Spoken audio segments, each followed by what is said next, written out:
Our ghost friend Bettine, hadst thou the second sight, upturning worship and delight, so lovingly and sheenly toward his face as women will, the child neath thine eyelids still, before his shrine to doom thee, using the same child's smile, that heaven and earth beheld erewhile, for the first time won from thee, ere star and flower grew, dim and dead, save at his feet and o'er his head, digging thine heart and throwing away its child's gold, that so its woman depth might hold his spirits overflowing.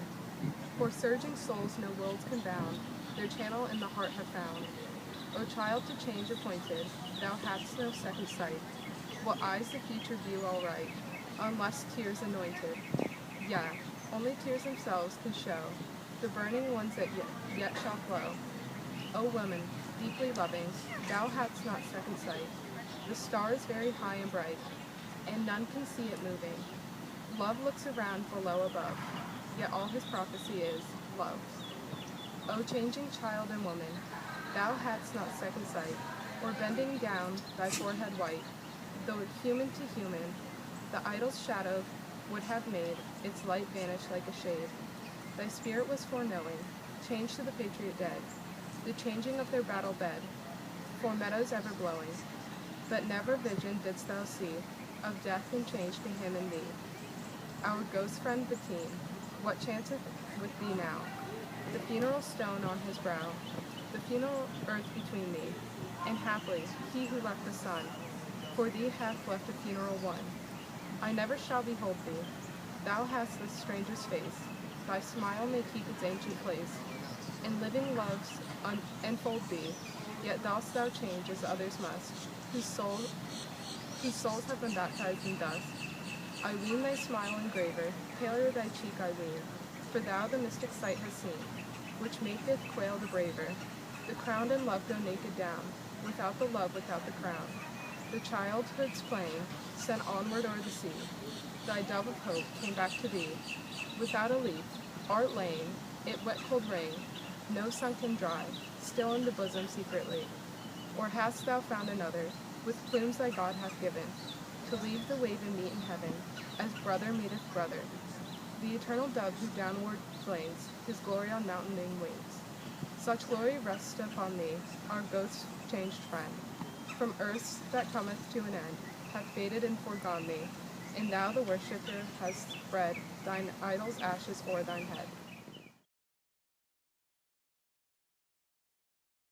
What was your first impression of Elizabeth? My first impression was she was the most intelligent girl I've ever seen. I've never heard of such an intelligent girl who was just so elaborate in her writing. Her poems just brought me to tears. I fell in love instantly. I've never even heard of a girl whose vocab was as exquisite as hers. It reminded me of myself. Not that I'm in love with myself, necessarily, but it spoke to me. I fell in love and I knew she'd be the one. I love her. The first time I saw her, I knew I love her. And I want to be with her the rest of my life.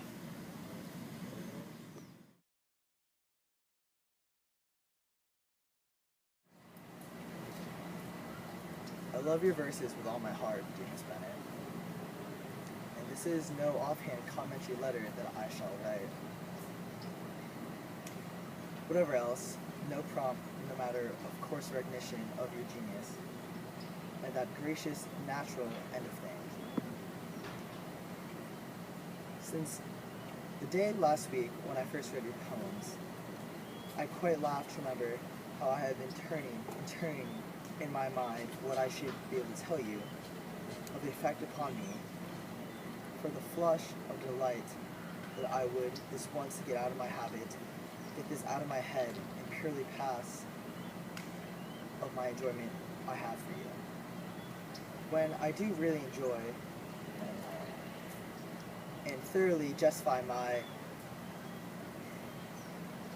admiration, perhaps even as a loyal fellow craftsman should try, and find the fault do you some little good to be proud of hereafter. Okay, that's good. But nothing comes to it at all, so into me has it gone, and part of me has been become this living great poetry of yours. Not a flower of which but took root of grew. Oh, how different this is from lying to be dried and pressed flat, prized highly, but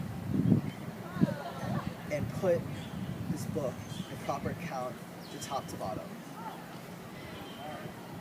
And shut up and put away in this book called Flora besides. After all, I need not give up the thought of doing that.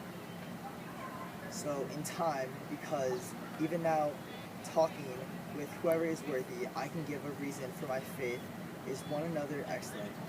The fresh, strange music of an affluent language, the exquisite pathos of true, brave thought, but this addressing myself to you, your own self, for the first time, my feelings rise together.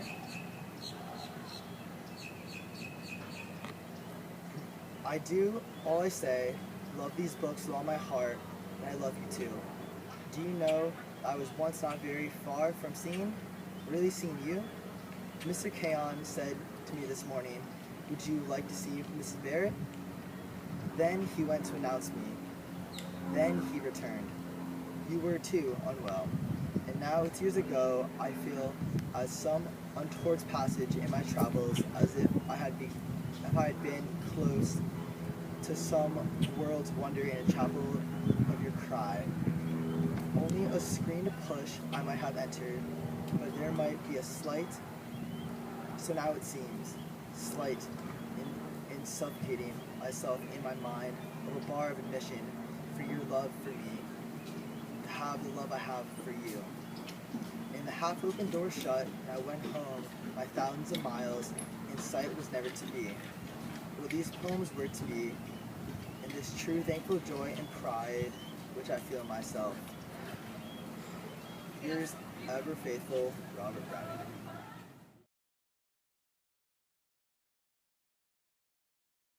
do you think of Robert's letter? Robert's letter started off as like an appreciation of my work, and he kept complimenting my poems.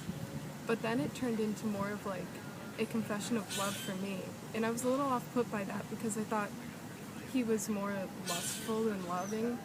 But now that I'm getting to know him, I think he's actually sincere about his feelings, and it's not just about my work anymore, it's actually about me. Do you feel like you're in love with Robert? I might be.